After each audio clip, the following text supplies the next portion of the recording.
Prepare to embark on a great and exciting journey, as you have chosen to be self-initiated into the sacred mysteries.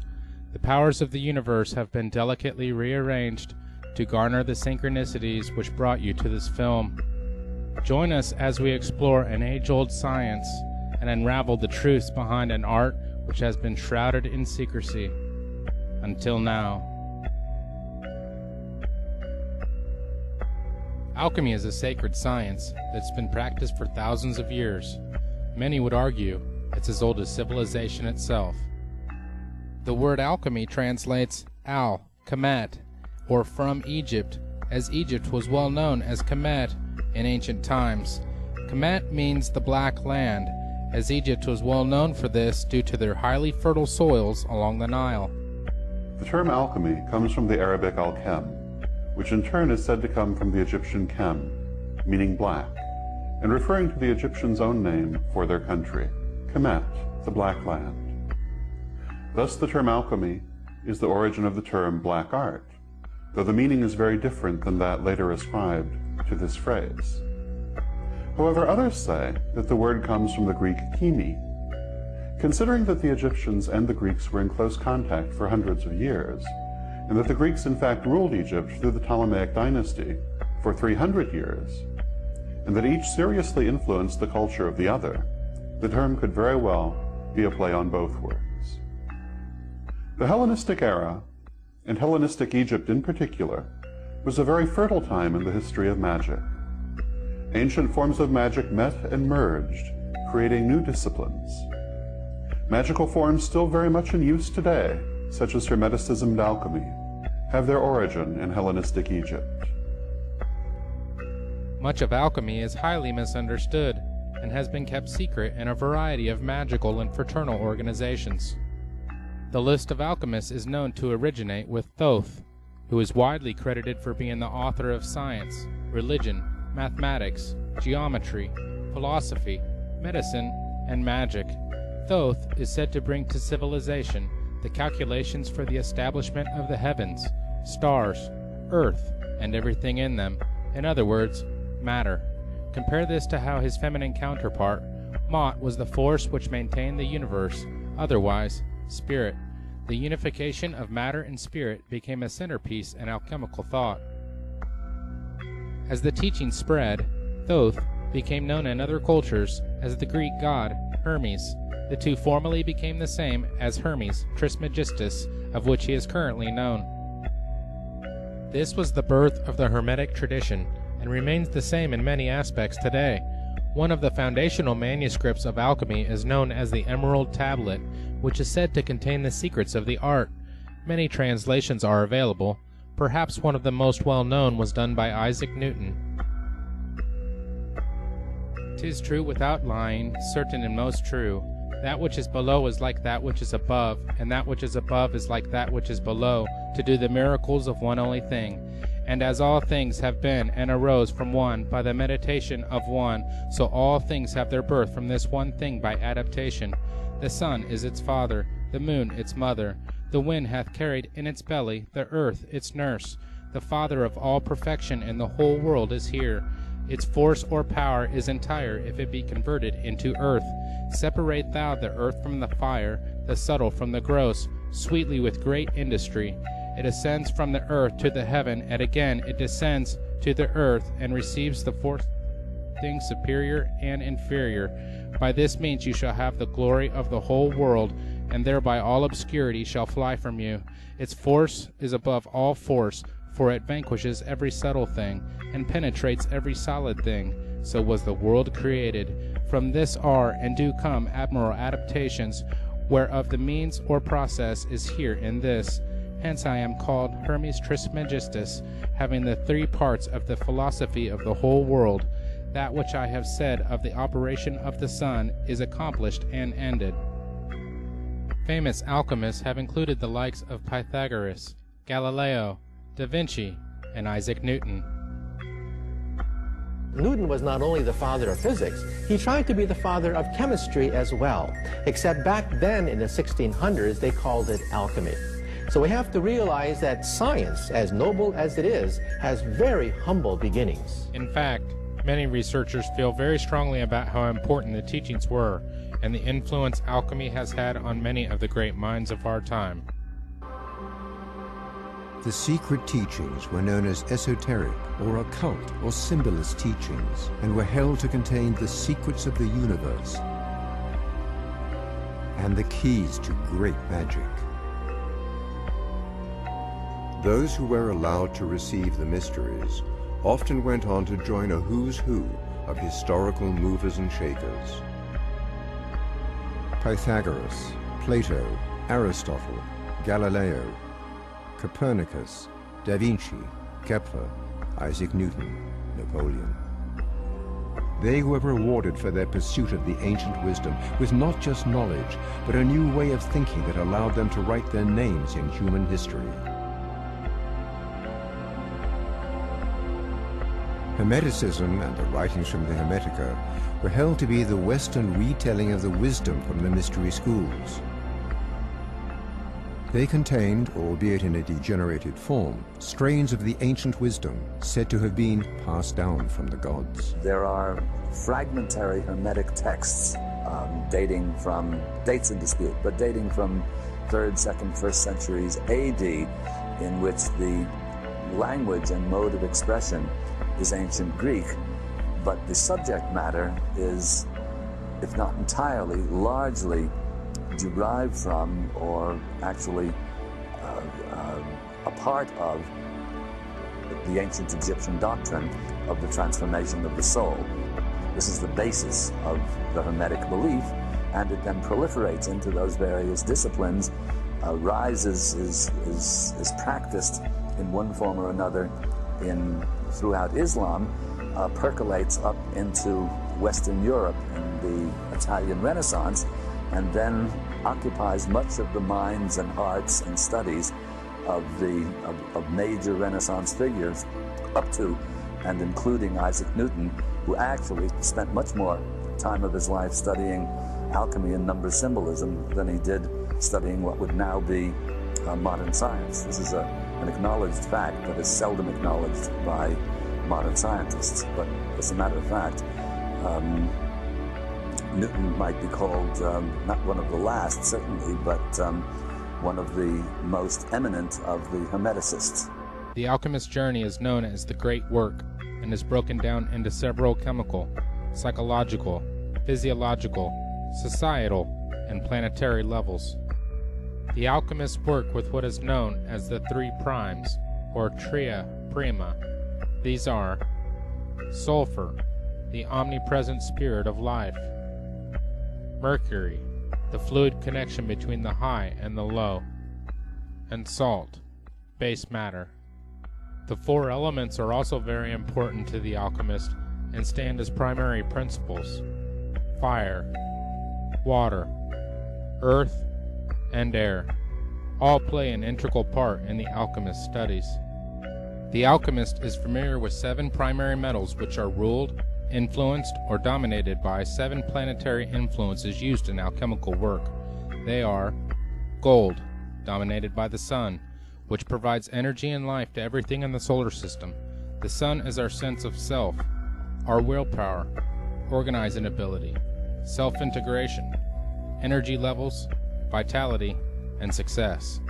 The sun corresponds to the heart, spinal column, vision, and distribution of heat in the body. Silver, dominated by the moon, which influences water, growth, fertility, conception, emotions, instinct, subconscious, psychic phenomenon, collective consciousness, rhythms and cycles, genetics, and cultural heritage.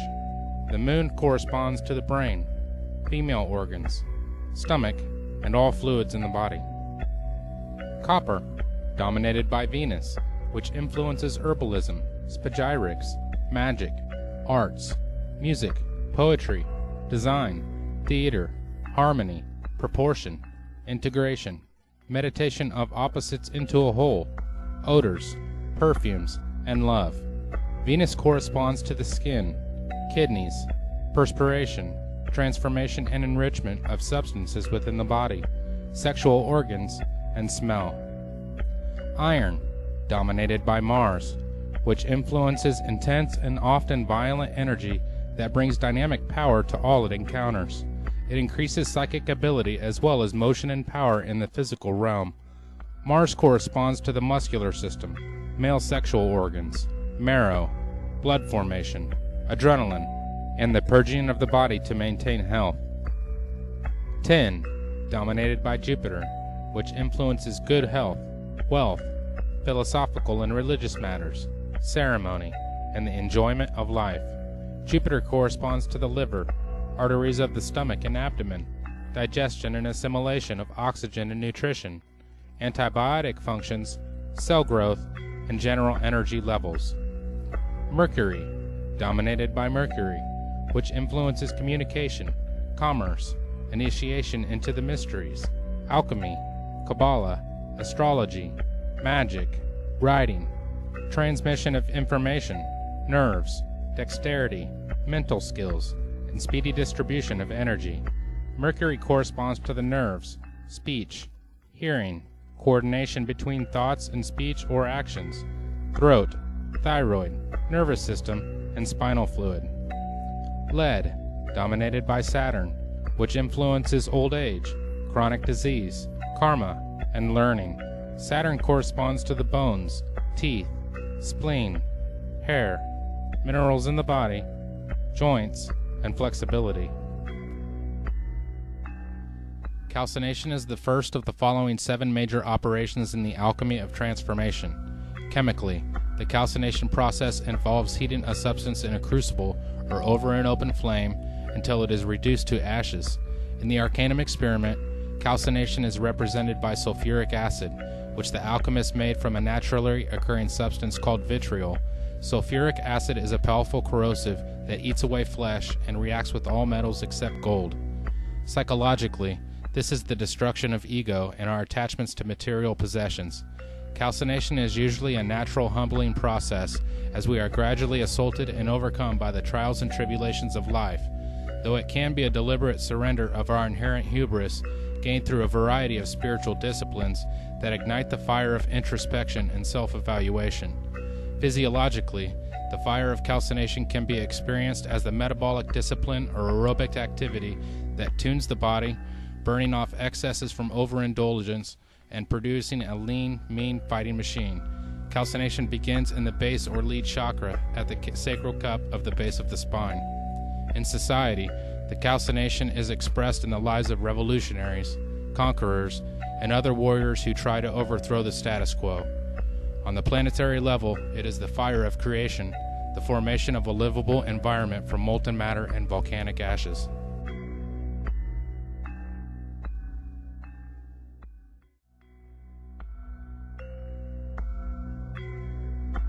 Dissolution is the second major operation in the alchemy of transformation. Chemically, it is the dissolving of the ashes from the calcination in water. In the Arcanum experiment, dissolution is represented by iron oxide or rust, which illustrates the potentially corrosive powers of water on even the hardest of metals.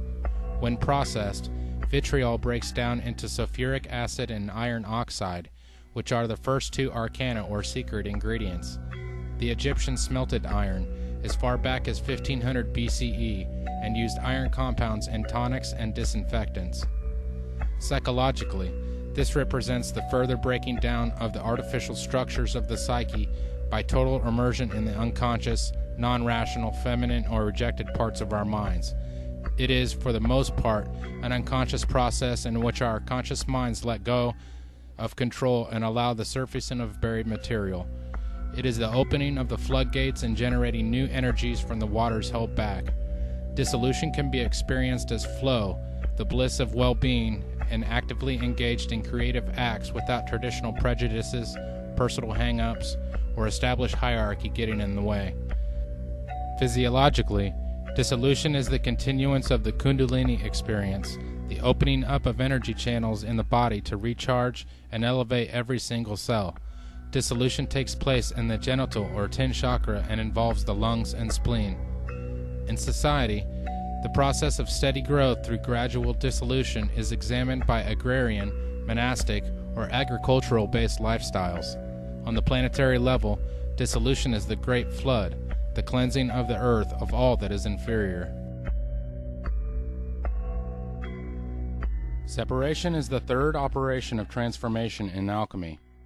Chemically, it is the isolation of the components of dissolution by filtration and then discarding any ungenuine or unworthy material. In the Arcanum experiment, separation is represented by the compound sodium carbonate, which separates out of water and appears as white soda ash on dry lake beds. The oldest known deposits are in Egypt. The alchemists sometimes refer to this compound as natron, which means the common tendency in all salts to form solid bodies or precipitates. Psychologically, this is the process of rediscovery of our essence and the reclaiming of dream and visionary gold previously rejected by the masculine, rational part of our minds. It is, for the most part, a conscious process in which we review formerly hidden material and decide what to discard and what to reintegrate into our refined personality. Much of this shadowy material is things we are ashamed of or were taught to hide away by our parents, churches, and schooling. Separation is the letting go of the self-inflicted restraints to our true nature so we can shine through. Physiologically, separation is the following and controlling the breath in the body as it works with the forces of spirit and soul to give birth to new energy and physical renewal.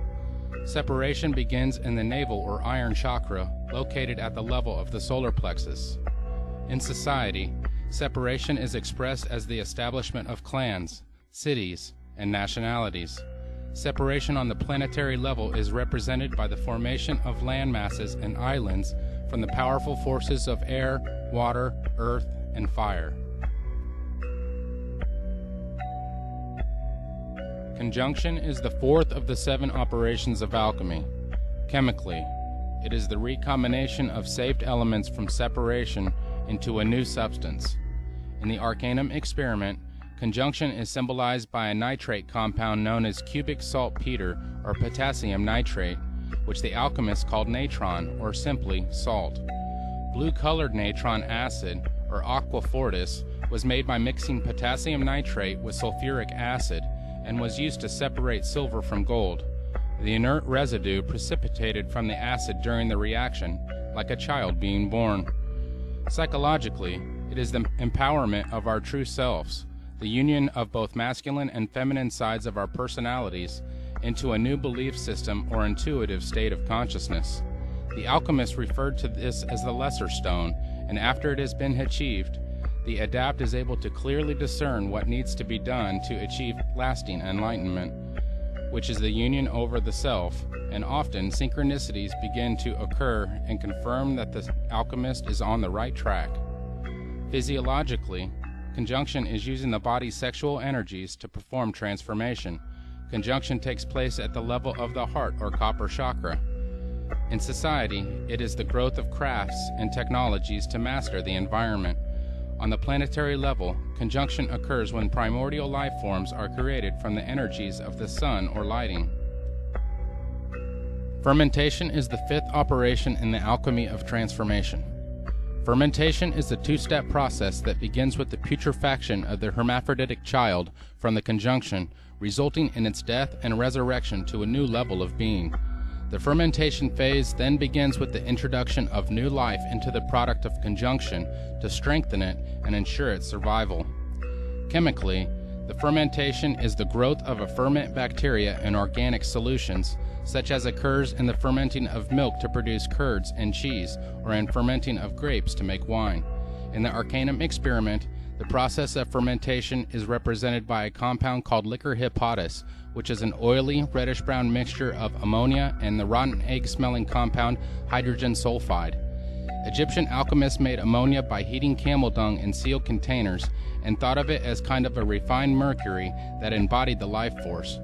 Liquor hepatis means liquor of the liver, which they believed was the seat of the soul, and the color they associated with the compound was green, the color of bile.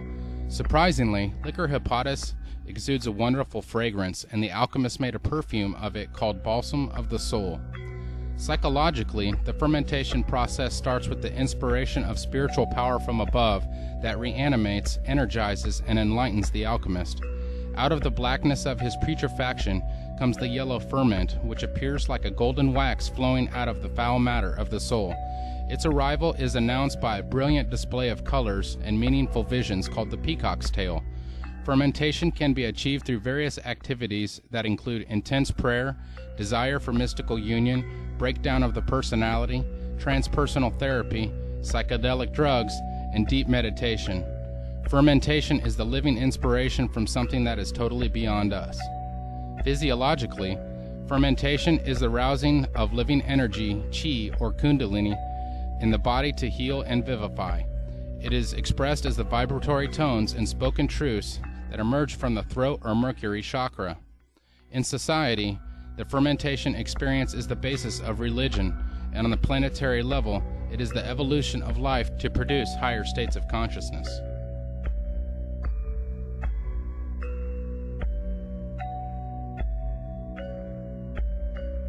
Distillation is the sixth major operation in the alchemy of transformation. Chemically, it is the boiling and condensation of the fermented solution to increase its purity, such as takes place in the distilling of wine to make brandy. In the Arcanum experiment, distillation is represented by a compound known as black pulvis solaris, which is made by mixing black antimony with purified sulfur. The two immediately clump together to make what the alchemists called a bezoar, a kind of sublimated solid that forms in the intestines and the brain. Psychologically, distillation is the agitation and sublimation of psychic forces is necessary to ensure that no impurities from the inflated ego or deeply emerged id are incorporated into the next and final stage. Personal distillation consists of a variety of introspective techniques that raise the content of the psyche to its highest level possible, free from the sentimentality and emotions, cut off from even one's personal identity. Distillation is the purification of the unborn self, all that we truly are and can be.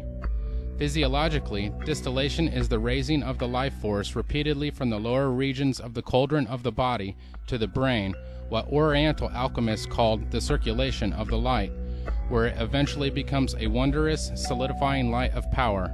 Distillation is said to culminate in the third eye area of the forehead at the level of the pituitary and pineal gland in the brow or silver chakra.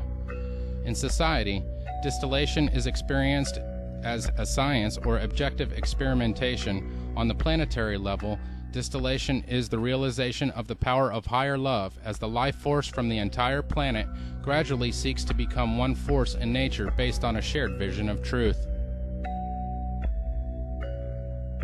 Coagulation is the seventh and final operation of transformation in alchemy. Chemically, coagulation is the precipitation or sublimation of the purified ferment from distillation. In the Arcanum experiment, coagulation is represented by a compound called red pulvis solaris, which is a reddish-orange powder of pure sulfur mixed with a therapeutic mercury compound, red mercuric oxide. The name pulvis solaris means powder of the sun, and the alchemists believed it could instantly perfect any substance to which it was added. Psychologically, coagulation is first sensed as a new confidence that is beyond all things, though it may be experienced as a second body of golden coalesced light, a permanent vehicle of consciousness that embodies the highest aspirations and evolution of the mind. Coagulation incarnates and releases the ultimate materia of the soul, the astral body, which the alchemists also referred to as the greater or philosopher's stone. Using this magical stone, the alchemists believed that they could exist on all levels of reality. Physiologically, this stage is marked by the release of the elixir in the blood that rejuvenates the body into a perfect vessel of health. A brain ambrosia is said to be released through the interaction of light from the phallic-shaped pineal gland and matter from the vulva of the pituitary. This heavenly food, or viaticum, both nourishes and energizes the cells without any waste products being produced. These physiological and psychological processes create the second body, a body of solid light that emerges through the crown or gold chakra. In society, it is the living wisdom in which everybody exists on the same light of evolved consciousness and knowledge of truth. On a planetary level, coagulation is the return to the Garden of Eden, this time on a higher level in tune with the divine mind.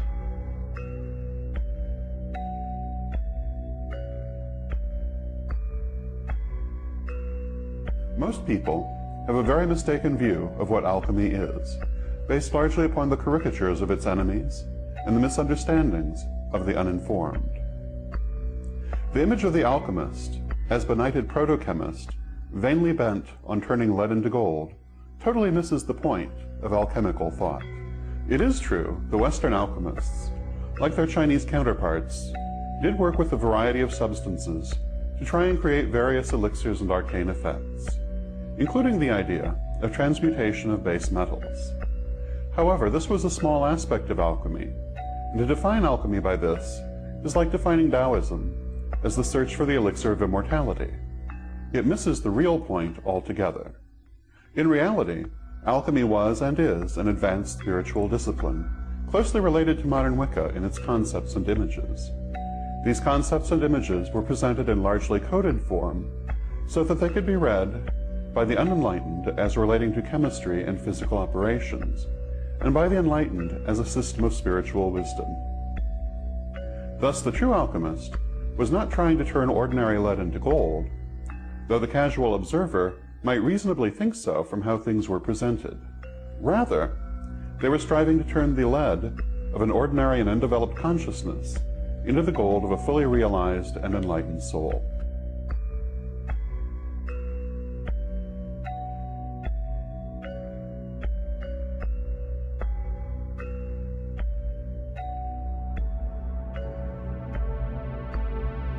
The successful result of the alchemical process was the creation of the philosopher's stone.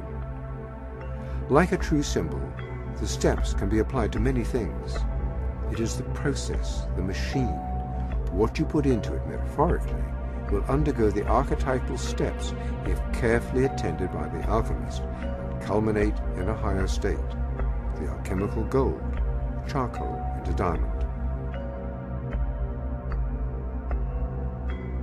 When we use charcoal as the focus of an alchemical operation, we begin by recognizing that its essential ingredient, carbon, is the materia prima that will emerge perfected as the diamond. When the charcoal undergoes the cleansing fire and a stress of geological proportions, it is hardened into a perfect, impenetrable diamond. It becomes itself the geometric map of perfect universal order. From the highest spiritual registers to the lowest physical realms, the universal order can be seen as the lattice which guides the growth of the vine, as an archetype that guides and supports life on the material plane. While many agents can be introduced into this machine and undergo the archetypal steps to its perfection, the one to which the most closely guarded alchemical allegory and occult law is addressed is consciousness itself. This is the essence of the great work, the application of this special key to this mysterious universal formula. The key directs the alchemical process to the materia prima of our very consciousness, our awareness, ourselves, our mental selves, or spiritual selves. Consciousness is the materia prima.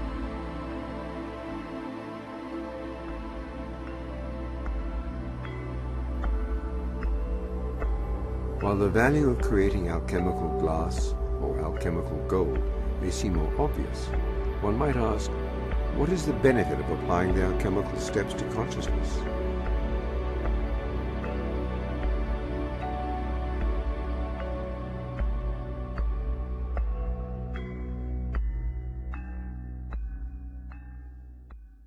Like modern Wicca, alchemy saw the world as a male-female duality.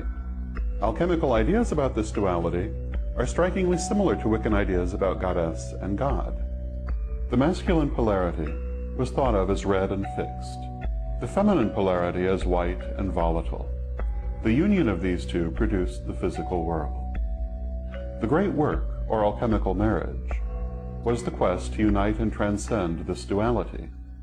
It is the great work which is often mistakenly described as the quest to transmute base metals. The great work began with what is termed materia prima. This is the ordinary state of being, the lead in the analogy. The great work ended in the creation of the philosopher's stone. This is enlightenment, or the gold of the analogy. The materia prima was considered to have both a masculine and a feminine aspect, which were in opposition within it, until brought into alignment through the great work, hence the term alchemical marriage. The great work has three main parts: the nigredo, the albedo, and finally the rubedo. These correspond to the sacred colors of the Wiccan goddess: black, white, and red. In addition, a fourth stage, called the cauda pavonis, marked the transition between nigredo and albedo. Symbolically, the materia prima was placed into an athanor, or alchemical furnace, which subjected it to steady pressure and reduced it to its constituent parts. This residue was the nigredo, the destruction of preconceived forms considered necessary for new growth to occur. What this really means is that before one can grow spiritually, one must first eliminate old ideas and limitations. As the Zen Buddhists say, only an empty bowl can be filled. Alchemists described this principle through the maxim, "No generation without corruption," an idea similar to the Wiccan "to rise you must fall." New growth cannot take place until the old is cleared away. The nigredo then fermented until at length the cauda pavonis occurred. This was portrayed as a light show of many colors. This means that when we have purified ourselves of old ideas, we may then experience many new ideas, and indeed will at first run riot with them, learning all we can from all sources.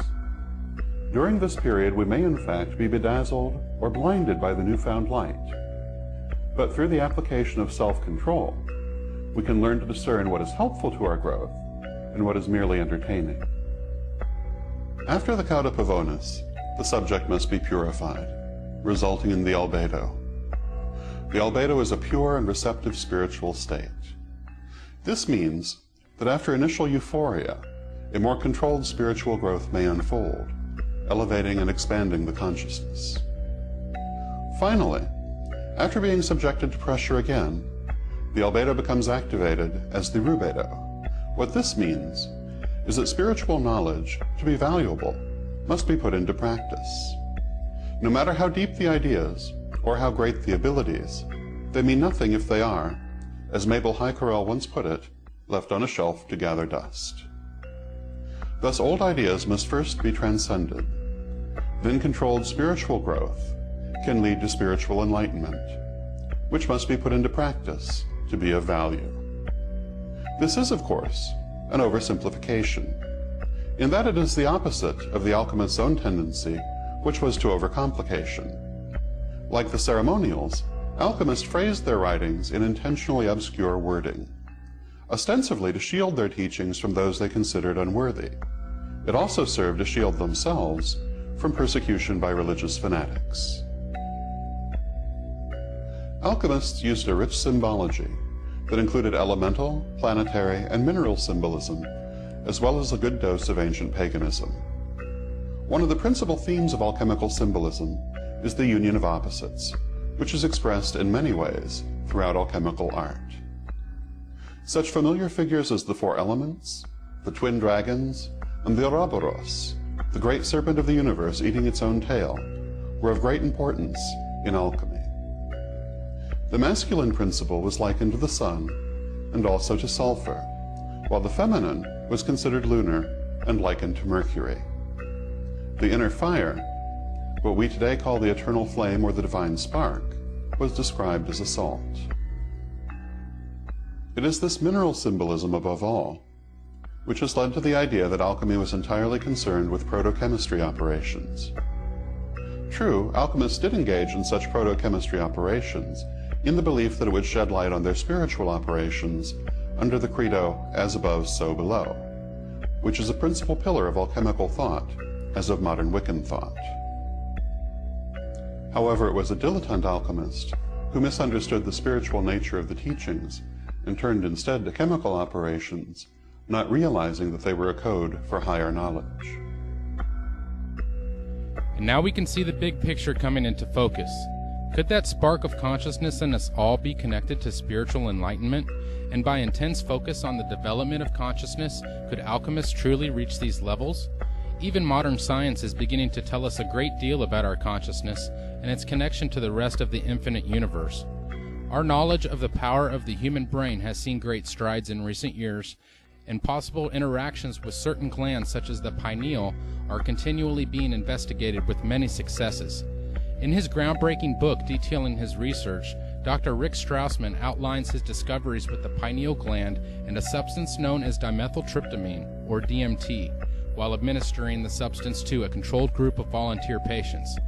DMT is the most potent psychedelic known thus far, is highly illegal in nearly everywhere in the world, yet it appears to be produced naturally by our pineal gland during REM stages of sleep, deep meditation, and possibly during fetal development and near-death and death experiences. The patients also reported extremely intense spiritual experiences, many of which were frightened to a fear of death due to its intensity. Could this be the sacred and mysterious, divine nectar-like substance produced in the brain during the latter levels of spiritual enlightenment, as described by the alchemists? These questions have profound implications, as much of this knowledge has been occult or secret, found only in magical and hermetic societies. Millions of Hindus bathe where the sacred Ganges and Juma rivers meet. The scriptures tell how the divine nectar, which is said to confer immortality and everlasting bliss, was once spilled into the rivers during an epic fight between the demons and the gods. They believed that from their scriptured legends, they might be able to thereby speed their way to nirvana and be spared the pain of countless rebirths in man's universe. Amazingly, this appears to be a universal aspiration of the alchemist as well. Many say this substance occurs as the activation of the Ajna chakra, or third eye, takes place. This is where the sun and the moon, the masculine and feminine, right and left brain become balanced and synergistic. This makes sense scientifically, where the brainwave patterns of each hemisphere could create a magnetic field by this balance in the exact location of the pineal, located within the hypothalamus in the center of the brain. Within nearly every culture that has existed, there is a reference to the activation of the third eye, or Ajna chakra. This is no coincidence, but rather something that even science should be inclined to research due to its statistical probability alone. In actuality, there is quite a bit of substantiated evidence of this sacred science being all that it's described as, and more, when one has the keys to its meaning and applies it diligently to their life.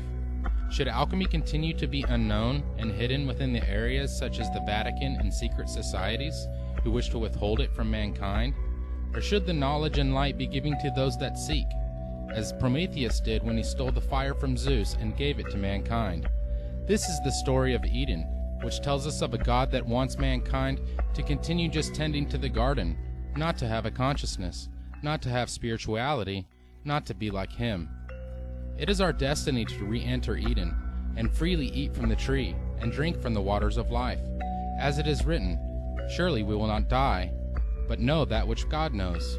By this we realize our true nature and divinity. We must understand that we are truly spiritual beings having a human experience, not humans trying to have a spiritual experience.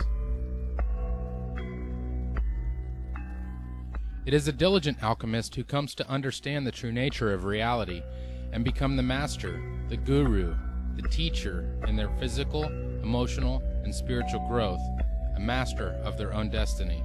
So what happened to the spiritual aspects of alchemy when modern chemistry and physics became common knowledge of that which concerns matter, following the works of Isaac Newton? Much of the interest in psychological and spiritual aspects of alchemy were nearly forgotten in modern science until the work of Carl Jung, who revolutionized psychology by exposing the relationships between alchemy, Platonism, and modern psychology techniques. In fact, he believed, much according to the credo, as above, so below, that one could be understood by understanding the other. I was always looking for something in between, you know, something that linked that remote past with the present moment. And I found, to my amazement, it is alchemy. It is the the basis of our modern way of conceiving things. And therefore, it is as if it were right under the threshold of consciousness. This is a wonderful picture of how the development of archetypes, that means the movement of archetypes, looks when you look upon them as if from above, maybe from today you look back into the past and you see how the present moment has evolved out of the past. And we can construct or even predict. Modern-day philosopher and author Terence McKenna also did a great deal to revive spiritual alchemy and its connection to consciousness and our divine nature, which he consistently reiterated in his many lectures. Everything occurs in the presence of its opposite, and out of that there is generated the friction, the heat, and the light that all comes together in an indissoluble package as part of life. So what I want to talk to you about tonight, and how it relates to unfolding the stone, is the notion of alchemy, of all things. Alchemy, as I'm sure many of you know, is really the secret tradition of the redemption of spirit from matter. But many of you may imagine that alchemy is simply a discredited pre-scientific obsession of unbalanced minds interested in changing base metals into gold, lead into the stuff of commerce. This is the benighted reputation that alchemy has acquired in a century so given over to the literal and the material and the non-spiritual that it's lost all touch with the adumbrations of meaning that vibrate behind the perceptions of the alchemists. The central conception of alchemy is the conception of the philosopher's stone. What is it? It's the universal panacea at the end of time. It's the chocolate cake that your mother made once a week when you were a child, the panis supersubstantialis. It's all things to all men and all women. If you are hungry, you eat it. If you're dirty, you shower under it.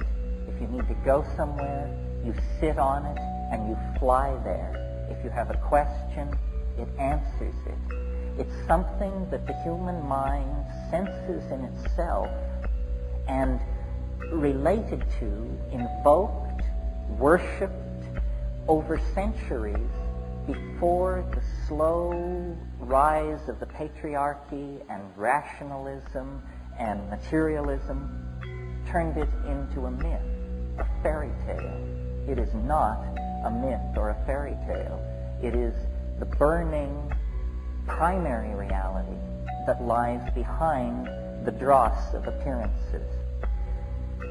Alchemy is based on a philosophy called Hermeticism that was developed in the 1st and 2nd centuries by Gnostic thinkers, Greeks, Jews, people inside the Roman Empire as it was beginning to show the first signs of degradation and decay, who felt a profound disaffection with their world, a disaffection that on the scale of those times was as profound as our own existential disaffection.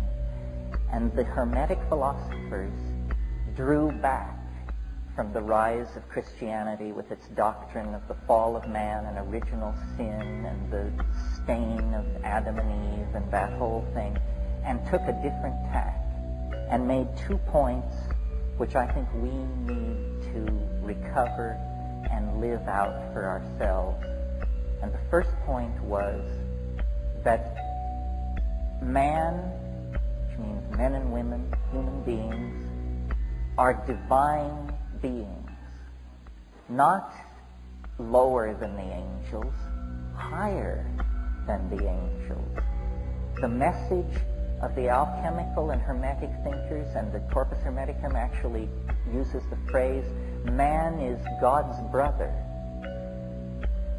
We have no idea what it would mean in our own lives if we could throw off the notion of ourselves as fallen beings. We are not fallen beings.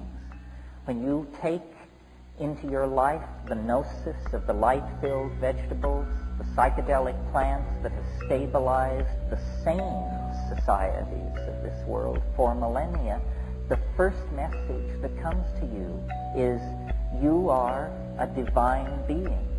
You matter. You count. You come from realms of unimaginable power and light, and you will return to those realms. The second point that these philosophers wanted to make was that fate can be overcome. Fate can be overcome.